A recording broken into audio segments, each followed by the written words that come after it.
1987 and a brave new step for the Cricket World Cup. While the first 3 tournaments were held in England, now was the time to take the competition to India and Pakistan. India had triumphed 4 years earlier under the captaincy of Kapil Dev and had hoped home advantage would help them retain the trophy. But this was to be Australia's year as they captured the cup for the first time in their history. We were coming out of a tough few years, there's no doubt about that. Our performances weren't what is expected of an Australian team. There'd been reasons for that. A lot of very experienced players had retired in the previous couple of years. Then we had rebel tours of South Africa, which took a lot of quality players out of our system. So we've sort of, that process that you inevitably go through where you're chopping and changing the side and trying to, come up with the right formula of players. And at the end of the day, the selectors probably drew a line in the sand and came up with a lot of young guys that maybe were playing international cricket before their time, but was a core group that came together and stuck with. So Border was about to lead a squad of relatively inexperienced players into a World Cup on the subcontinent. A daunting prospect for a captain who'd been at the helm for 2 years during a transitional period for Australian cricket. I was a bit of a reluctant captain right from the word go. I took over in circumstances that weren't ideal. Kim Hughes resigning early on in a test series against the West Indies. We were getting a bit of a hammering from them, as most sides did in those days.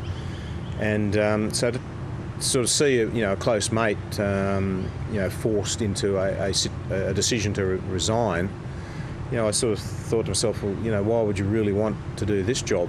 Border grew into a very good tactical captain, but he was a reluctant captain to start with. Not a natural, sort of one of those guys, but more one of the lads, but realised that he was it when it came to that particular period of Australian cricket. He had to basically lead by example, pass the baton down of the likes of Greg Chappell and Ian Chappell and Rod Marsh, Dennis Lilly, carry them through that period of the late 80s, and then they turned into, in the 90s, the force that they still are now. Look, I think there was a lot of pressure on Alan Border in those early years I played, because we were a losing side, and as a captain, later on I came to realise that there was an enormous amount of pressure on the captain's shoulders, and as players you don't quite realise that, but Alan was under a lot of pressure. So I think in those days he was a really good leader by his actions, not so much his words. But that particular World Cup, I think he really stepped up to the plate and grew as a leader, and brought a lot of young players on, gave young players responsibility like myself, throwing me the ball in the last couple of overs. I mean, that took a lot of courage from his side as well. So I think the opportunities he presented us was his way of leading the team by putting you on the line. Going into that 87 World Cup, you could see light at the end of the tunnel with some of the characters that we had on the side and the talent.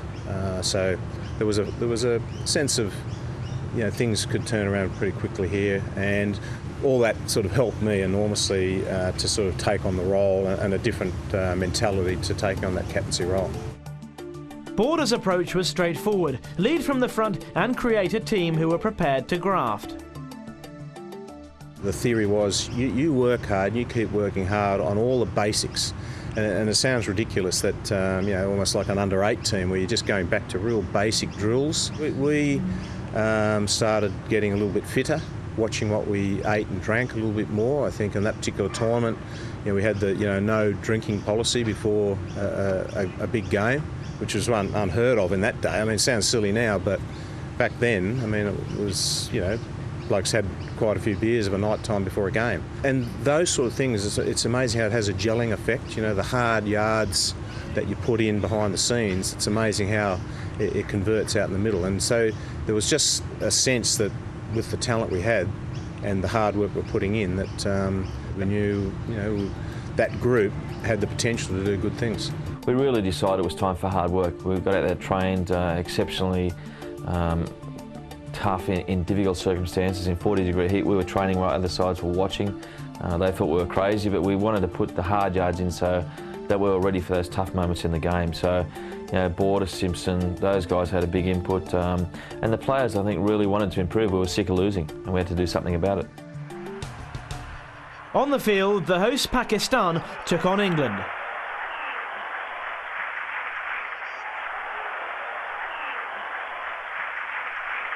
Well, the accompanying sign for England here is the way Graham Gooch is playing.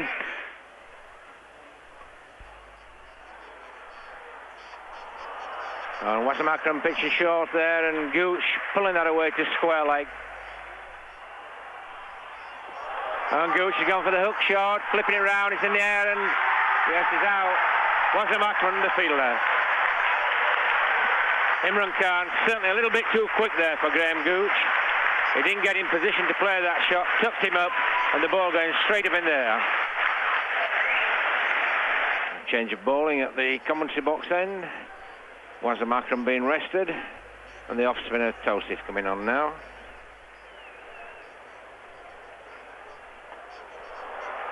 Well, that's Bill Affy's answer, down the wicket, and 6 runs. Oh, and that's Tim Robinson bowl, probably not quite the length for cutting, and Tim Robinson paying the penalty there. England captain Mike Gatting. Go back, go back, go back, go back. Oh!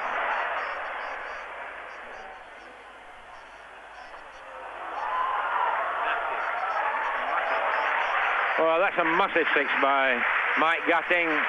The ropes at 75 yards, but that cleared that and cleared the outer fence 20 yards behind it. Magnificent straight 6 there. Oh, he bowls him. Well, that was the reverse sweep. But I don't think it's in Bill Affy's locker, that shot. Abdul Qadir bowling to Gatting. Oh, that's tragedy for England. Bowled him, Lam has gone. And Karachi becomes a great bowl of noise. And that's out, caught behind. Pakistan was set 245 to win. So the Pakistan innings, we'll join it with the last ball of the 4th over. Neil Foster is bowling to Ramiz Raja, and the score 9 for no wicket.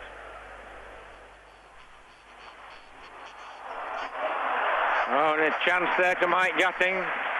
Ramiz just whipping that ball off his toes and straight into Mike Gatting.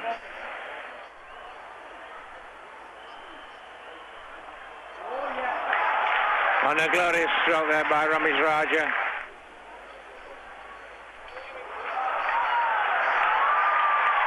Fine shot. Well, Salim Malik really throwing the bat at that. On the up, a little bit wide from Gladstone Small, but not that bad a length.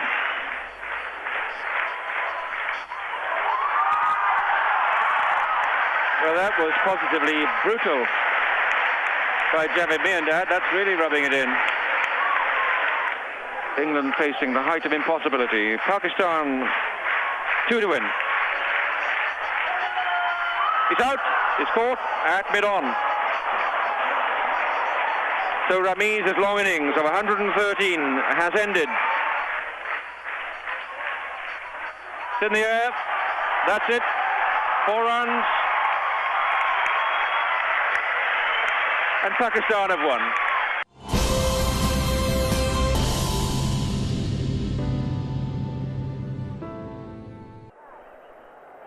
Pakistan's victory over England was a demonstration of their all-round strength. They would now play Australia in the semi-finals. In the '87 World Cup, Pakistan had the best combination on the conditions. In other words, in the subcontinental conditions, we had the best team. We had the best combination. And it was pure bad luck we lost the semi-final because we were a superior team at the time. I can remember it was probably the start of a saying of Australian cricket on the subcontinent, which is to lose patience is to lose the battle, and we believed in that every day.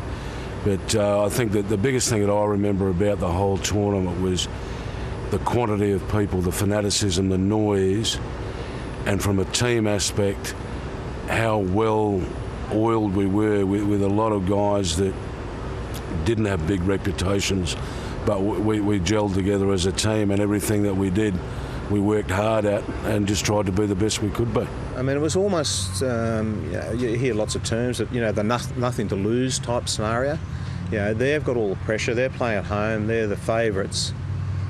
We're not given any chance whatsoever. I mean, let's give it to them, boys. We're a good side, and plus we had a confidence, and we have the best leader in the side at the time was Imran Khan, and we knew we'll do well in that particular World Cup. For me, it was a dream come true, playing a World Cup in Pakistan in front of my own people, and we got a support. Like, I remember coming out of the hotel, I was only 21, and there were people waiting, thousands of people waiting just to meet us. That was a dream come true.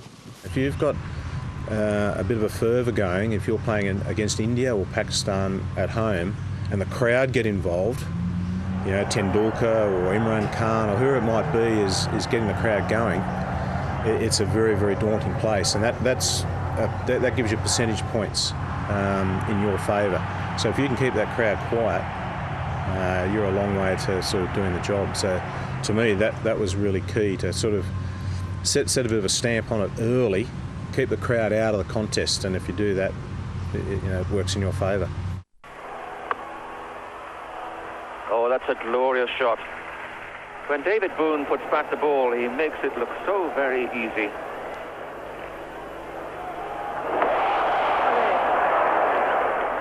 That was a brutal blow there from David Boone.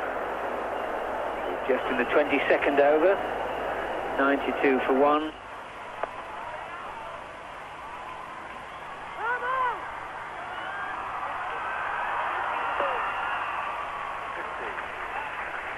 And that's 50 for David Boone. And he's played pretty well this morning. Set off very confidently against the quicker bowlers. And he's continued to make runs throughout the morning in a very confident style.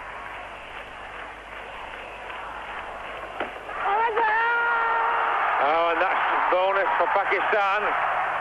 Javed absolutely delighted there. He's got a stumping down the leg side and you can't control him. The score 155 for 2 wickets. We're in the 31st over, and that's David Boone, stumped by under bowled Salim Malik for 65.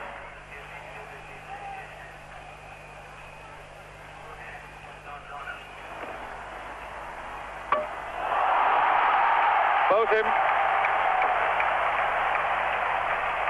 The great hero Imran Khan, in his last match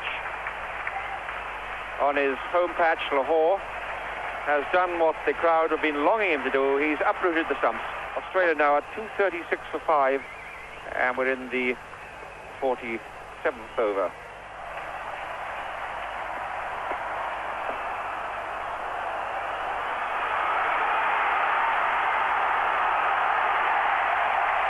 Absolute suicide. Simon O'Donnell had been in there 2 balls. Steve Waugh called him, and O'Donnell wanted nothing to do with the call at all. Wasn't a difficult run out.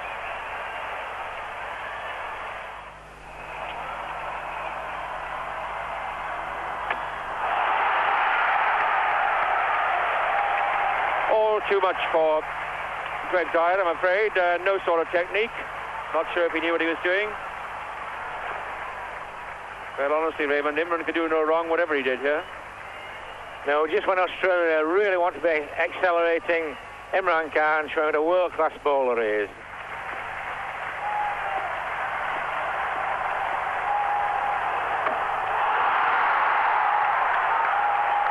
Well, what a farewell for Imran Khan.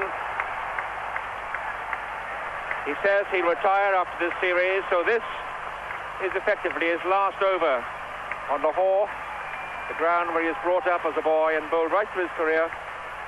And he says farewell to Craig McDermott. Australia set Pakistan 268 to win from their 50 overs. Well, we'll join the Pakistan innings. The first over is the 3rd ball, and McDermott is bowling to Mansoor.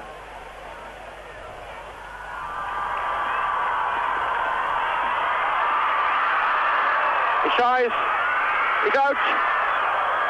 Well, what a start for Australia. A disaster for Pakistan. Ramiz Raja has one out. Well, I think we didn't play well against Australia in that all-important semi-final. We didn't get enough runs, a couple of bad umpiring decisions also. And then Australians were very good. They caught well, they bowled well, adjusted to the subcontinent conditions. So this is McDermott into Mansoor Akhtar. Well, what have I done? I've done it again. Batting impossible for Mansoor Akhtar and well bowled Craig McDermott.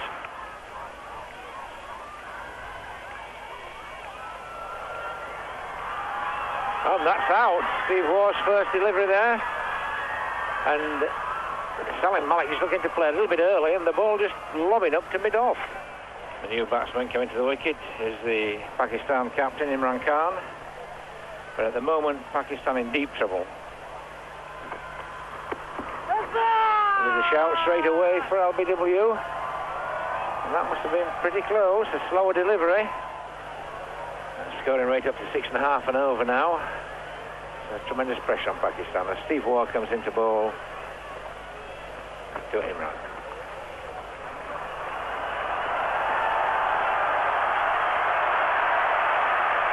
And judging by the roar, that's gone for 4 runs.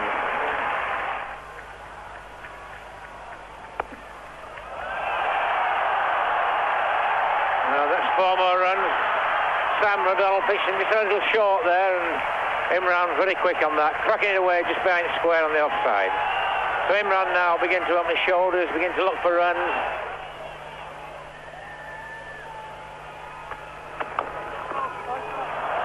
That's a delightful shot from Imran Khan. A model. And how he should wait for the ball to come onto the bat, and he just eased that wide of mid-on. I think 1987 was one of the more painful experiences in my cricketing career, because we were the best team and our combination was the best in that World Cup. And on those conditions, we were very good. And then in my home, in front of my home crowd in Lahore, and us being a better team than the Australians, and just everything went wrong that day. Umpiring decisions went against us. I was given out when we were just getting into a winning position. It was just a nightmare. Alan Border coming on himself to bowl to Imran Khan.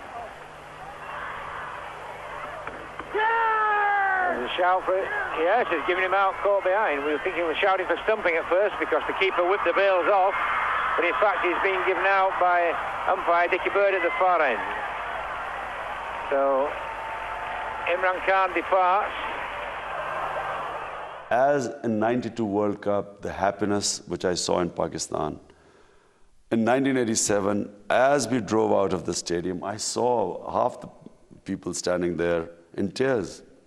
And at that time, I was thinking that was my last international match anyway. So it was a really sad moment. In your wildest dreams, you're not necessarily expecting to play in a World Cup final. I mean, the realities were, we were unheralded. You looked at the West Indies side, the Indian side, the England side, and the Indian side. They were all had better performed cricketers at their disposal.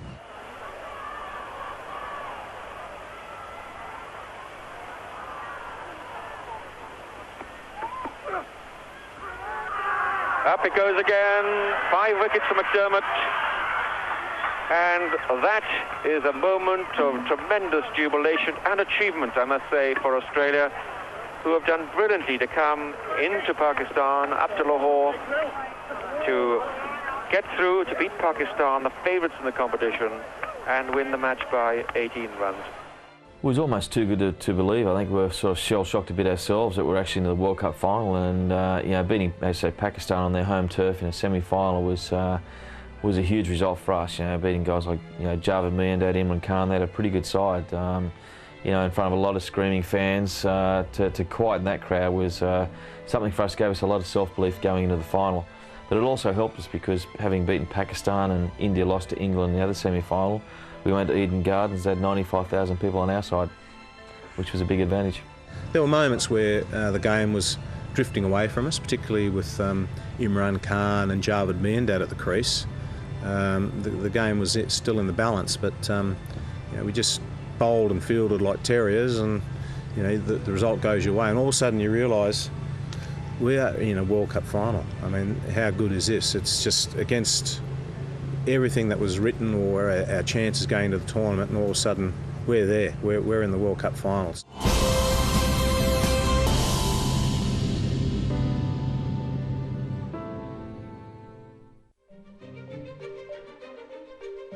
With Australia through to the World Cup final, focus turned to Bombay, where Mike Gatting's England prepared to face Kapil Dev's India. To many, the result was a foregone conclusion. Once India and Pakistan got through to the semi-finals, everybody in Asia was obviously hoping it was going to be an India-Pakistan final, and that was the buzz going around the ground. You know, obviously Pakistan were playing at home and India were playing at home, and you know, everybody was sort of wishing and hoping. And you know, when you turned up, as we did in Bombay, for the semi-final at the Wankhede Stadium, not a seat spare in the house, and standing on the roofs and rafters. It was intimidating because the crowd, you know, at that ground were right on top of you. You know, you were sort of here, and the boundary was sort of here, and especially a deep square leg and places like that. And it really was a wonderful game to be involved in. India's progression through the tournament owed much to their spin attack of Ravi Shastri and Maninder Singh. England were prepared.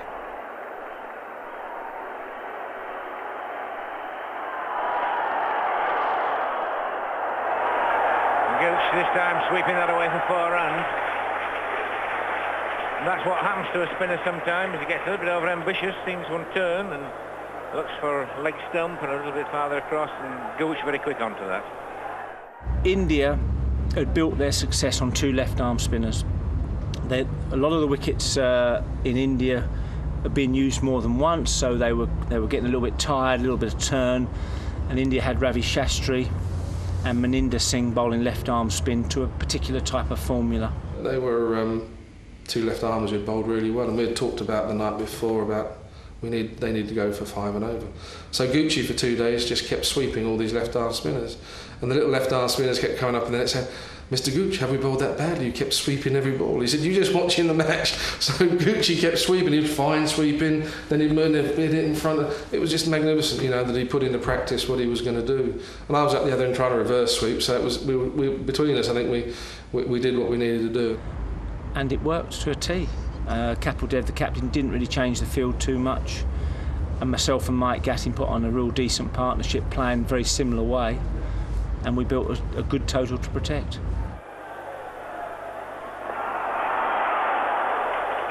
A slower ball there, full toss, and Robinson is in that over cover for 4 runs.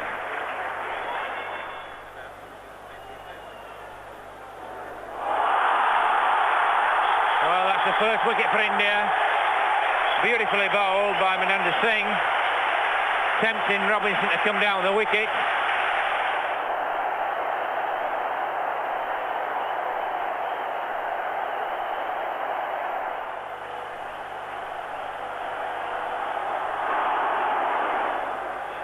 Well, again, Gooch just putting that foot down and off stump, pitching across the line, wide of mid-on, and 4 more runs. Chetan Shah. And that's out. Lovely catch.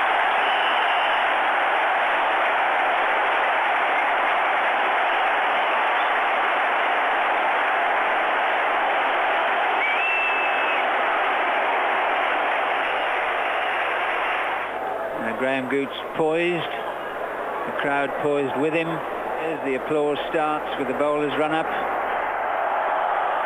And that's the 100.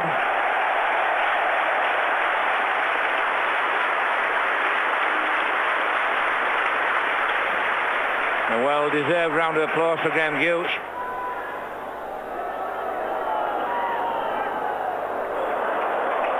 And a gloriously timed stroke again there, no real power, just angling the bat, running it down to 3rd man for 4 more.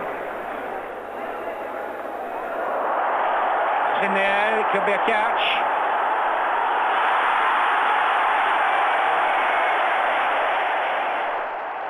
Graham Gooch's century helped England reach a total of 254 from their 50 overs. Would it be enough to beat the hosts?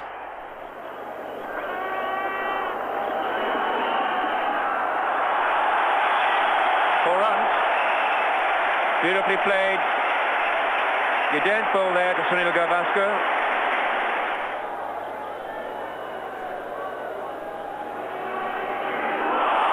That's it, bowled him. Sunil Gavaskar has gone. And tremendous jubilation, understandably, by the England team out there.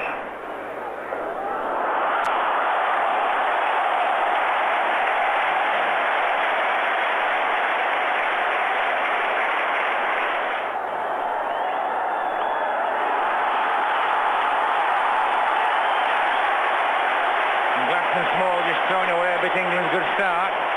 2 balls on the trot, 1 short and 1 full length, but both with a lot of weight. First change bowling at the Tartar end. That's John Embry going to try his off spinners. The Freighter's being rested. India then 47 for 1. Shrikant on 24. Sidhu on 13. And Shrikant there, cutting end, and be away to the boundary. 50 coming up then of 82 balls. This is Foster to Shrikant. Bowled in. And now I have to say that for that moment India did not bat well, because that was not a shot that Shrikant needed to play. Mohammad Azharuddin is the new batsman.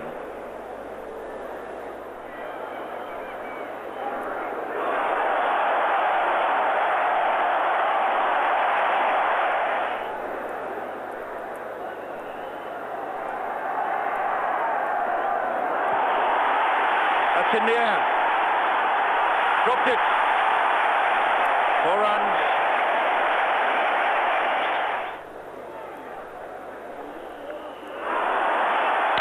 And he can't do anything about that. Foster's a little bit wide, giving Azran room, slashing at it, but a definite edge down to 3rd man for 4.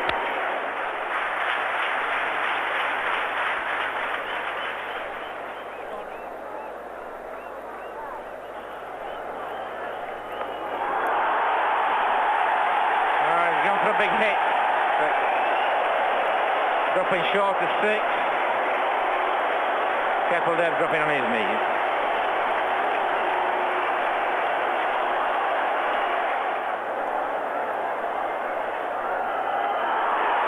And that's a big hit. Gatting's under it, and he's caught it. Well, that's Capeldev, caught by Mike Gatting.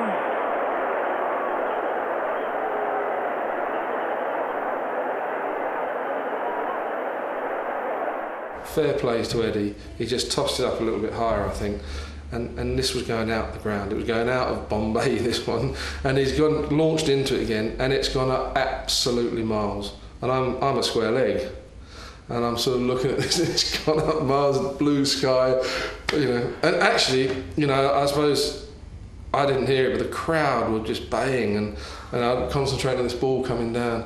Unfortunately, I managed to catch it, and then there was silence. You know, and you could hear almost a pin drop in the crowd, and I think, you know, Eddie being brave to actually just toss it up a little bit higher, a bit slower, and I think that was probably the turning point of the match. Oh, that must be out, and it is absolutely straight. Azharuddin across the line. And Hemmings bails out England, gets the most difficult man out. He's had him dropped a couple of times. So Eddie Hemmings thoroughly deserves that wicket. The score 204 to 6. Well, that's gone high. Who's calling for it? Downton. He's caught it, and England have won, and England go to Calcutta to meet Australia in the final. At the death, it was all left to Ravi Shastri. He had no confidence in Maninder Singh, and England have beaten India at Bombay by 35 runs.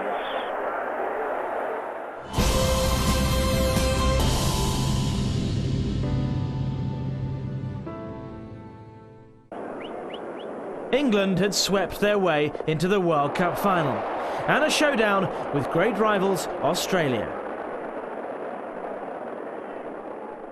Well, I think definitely after the semi-final in Pakistan, we grew a little bit more, and we started to actually get a bit nervous, I think, because we're moving into a final that we probably didn't expect to be in, and we're thinking, hang on, here we've got something right at our fingertips here, and we weren't expecting it.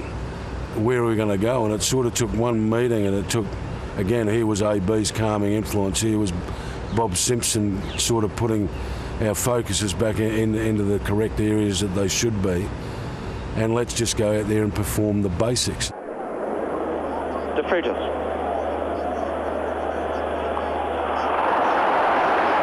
That's going to be 4 runs. David Boone very quick to pick up anything short. I tell you though, when we first walked out onto Eden Garden in the morning, and there's about over 100,000 people, it was an awesome experience. And then to work out after 5 or 10 minutes that we were playing against England, and there was a lot of memory in India, and that the Indians were actually barracking for Australia, sort of changed our sense for the day as well. Lovely shot.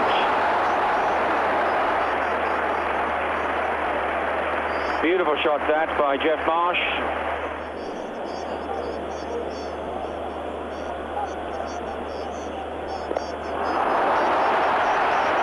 Very good half stop that by Alan Lamb at cover.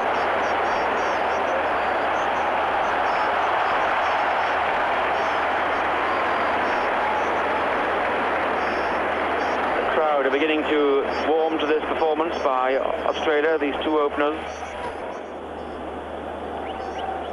Freitas now to Boone, and miss it up there, and unfortunate there, the ball just lobbing up and dropping between De Freitas there and Villafe. That really was unfortunate for De Freitas.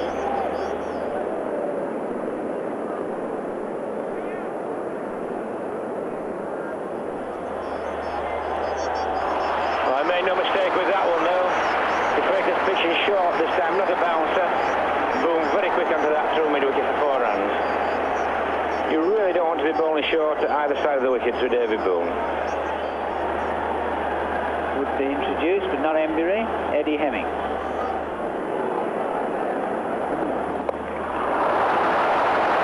Again, that's swept away there by Marsh, and it's too fast for Foster down on the square leg boundary for 4 more runs.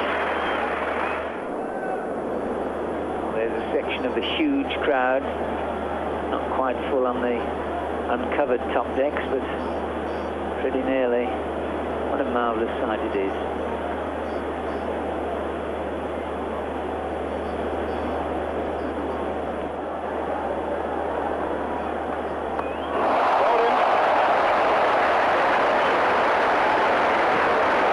So Jeff Marsh has been bowled by Neil Foster for 24.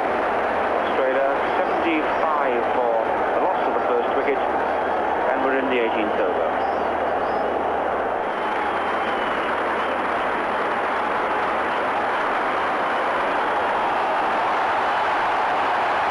And also that's David Boone's half century at the same time. Well played, David Boone. 50 of 87 balls.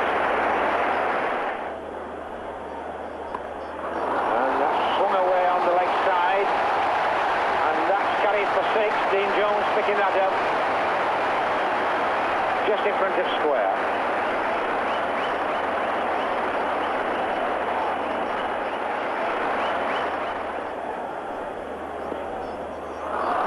That's out, yes, the wicket for Eddie Hemming. Dean Jones just pushing through that, and Bill Appley there, who's feeling so well in that short mid-wicket position, makes no mistake. It's Dean Jones caught in no man's land there.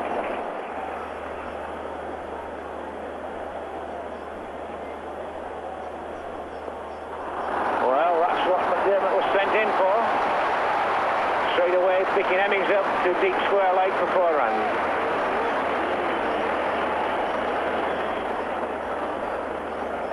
Gooch to McDermott. tremendous blow there, a catch. Gooch got both hands to it, and the ball still sped to the long off boundary.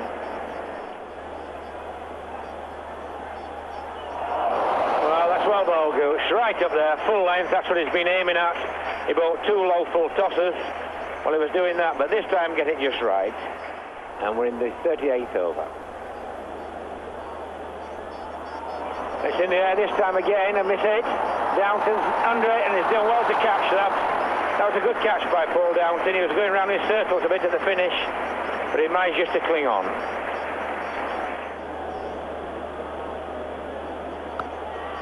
Well, he just fed that. Just fed the border cut.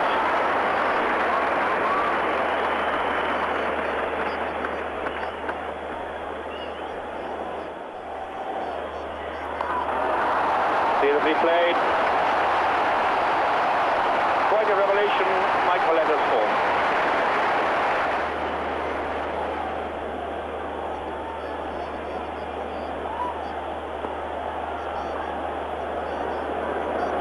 They'll take on Robinson. Oops, they don't. Australia sent England 254 to win the World Cup.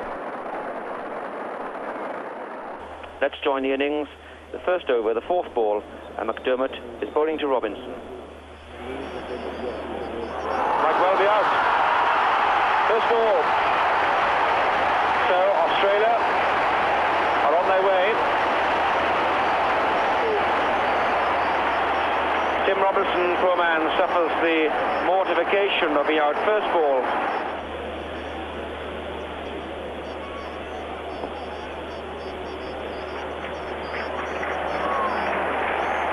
Well, there was more than a flick of the wrist about that from Bilathi. Very fine shot.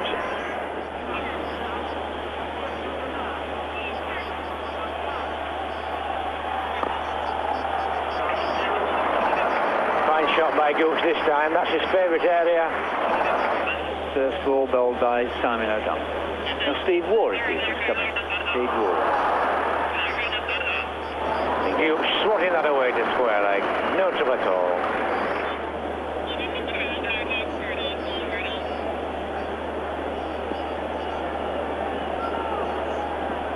Maybe out. And Simon O'Donnell has got the wicket that all Australia want, and by the sound of it, the whole of Calcutta too. Mike Gatting is the new batsman. Change of bowling. Tim May, the South Australian, playing just his 6th one-day international. That's a great shot. One bounce 4.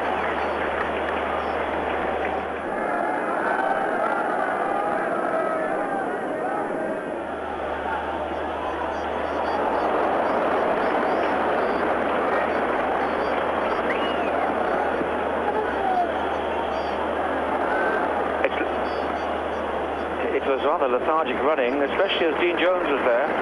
Quite an opportunist, Jones.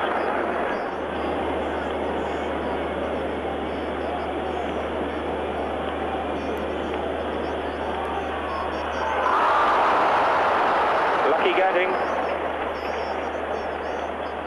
just escaped Greg Dyer. Yeah, I know it was so close, Greg, but that's the way they're going one-day cricket, and no slip there, of course. That's in the air. Eyes over. 6. Steve Waugh caught it brilliantly, and as he caught it, he was taken across the line with it. Gatt was in there and he was smoking it. He was batting very, very well and taking the game away from us. We'd got ourselves in a good position, but he played a little cameo. He came in, I think he'd made 50, and he was Tim May was our off spinner, and he'd taken to Tim. He was a very good player of spin bowling, Gatt, and he'd hit a few boundaries, maybe a couple of sixes even. I can't remember the exact scoring method, but he was scoring runs quickly, and slowly but surely the game was getting away from us. So instead of Tim May bowling the next over, was going to be me. And that's a tough decision when you're captain, because I don't rate my bowling all that highly, but you know, I was basically cajoled into it, and Tim was going, getting hit around the park a bit, so it was something had to happen. Alan Broad has decided to try and give himself at least one extra option by coming on to bowl himself.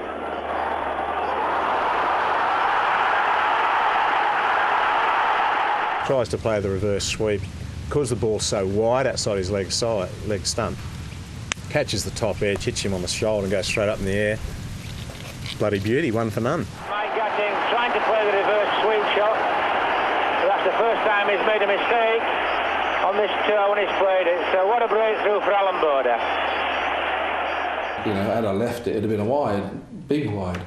And it would have made him bowl a bit straighter, but you know, you'd got yourself into a rhythm, and you know, you knew where it was going to be bowled. And had it not perhaps been bowled so far down the leg side, and it hadn't hit my shoulder, it would have been 3. He's copped heaps over it for years now, hasn't he? And I never let him forget every time I see him. I just have to go like that. Had it not hit my shoulder, it could have gone for 3. We could have won the World Cup, and then where would you have been, AB? So we always have a giggle about that. The England-Australia World Cup final was in the balance.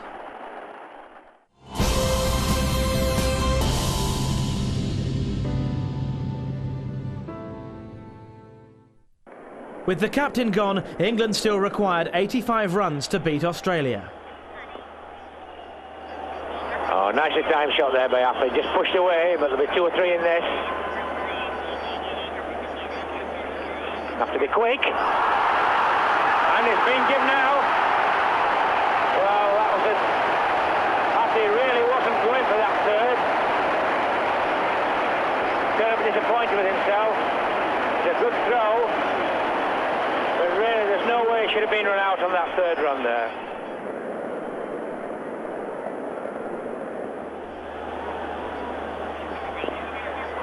Down the wickets in the air. And he's caught. Really a suicide shot there by Downton. Simon O'Donnell, the fielder, on the long off boundary. So Alan Border claiming his second wicket. Paul Downton caught Simon O'Donnell, bowled Alan Border for 9. It was the emergence of Steve Waugh, the Iceman.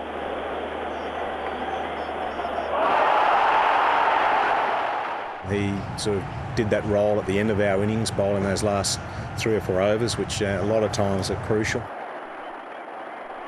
Look, I really wanted the experience of being under pressure. Once I did it once, I thought, no, this is really enjoyable. This is what one-day cricket's all about, having a moment where you can decide the fate of the game in your own hands. And I really enjoyed that fact. And then next couple of times it happened, I was successful again, and from that moment on I really wanted to bowl the last over of the match and have a say in how the match might turn out.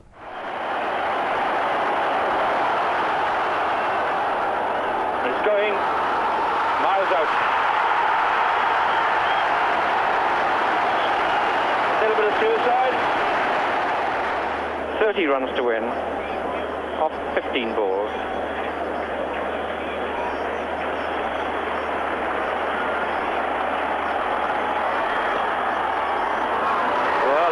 Many a mile. What a hit. McDermott. Another 4. Mid-wicket. 4 runs. 19 to win, 10 balls. That could be out. Yes, it's caught. Good catch, Bruce Reid.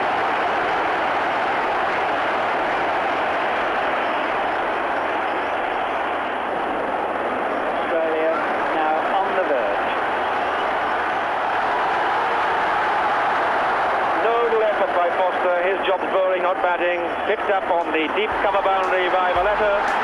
They take 2 and listen to the acclaim to be cheered by 90,000 spectators.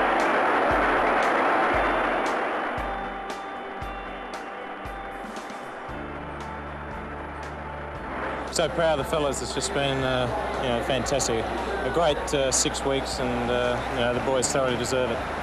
Bobby Simpson was telling me yesterday that you'd worked hard at it, and did you see the evidence of that today? Well, I think it's pretty obvious. The boys have played a very, very consistent game of one-day cricket right throughout the whole tournament. We're always going to be hard to beat. We had our moments where we started to get a bit shaky with our fielding in particular. But I think overall it was just a superb performance. In the final, we played some good cricket, but they just got away from us, and one or two things didn't go right for us, and they just got over the line in front of us. It was a tight game in front of 100,000+ people in Calcutta. Magnificent stadium, my third favourite ground, or third or fourth favourite ground in the world, because of the size of it and the atmosphere that creates. It's a great place to play cricket. Yeah, it was enormous for our self-confidence and belief. We hadn't won much up until that point. I'd been playing for Australia for 2.5, 3 years, and really that was our first significant win. And for a lot of us, it was the same. And it was really the catalyst for our successful period going forward for the next 10 years. To know that we could win in the big occasions, away from home, against the best opposition, it was something we weren't sure we could do till it actually happened. And when it did, all of a sudden, as a team, we grew together. Well, Alan Border, was a sort of catalyst for Australian cricket to come back. He was a gutsy cricketer. He could be a moody, sort of grumpy cricketer. He was nicknamed Captain Grumpy. But if you ever wanted someone to bat for your life, he would be, close to top of the list. It was almost, a renaissance or something. I don't know what the right term is, but good lifting of all pressures and everything off my shoulders. I think I grew into that role as a captain, both tactically and as a leader. As a result of that tournament, you start to realise what works, what doesn't work. How you interact with your own teammates, etc. So certainly, from that point of view, mate, it was the making of me, of starting of captaincy. I'd been captain for 3 years, but probably from that point, I started to take on the job, far more seriously. Alan Border is an enigma, really, a very interesting character. But his influence, I suppose, I've got to preface this by saying he's one of my best mates that I ever played with, and I have an enormous amount of respect for what he did. I think Alan Border is basically the godfather of Australian modern cricket, in my opinion. You look at the leadership that followed.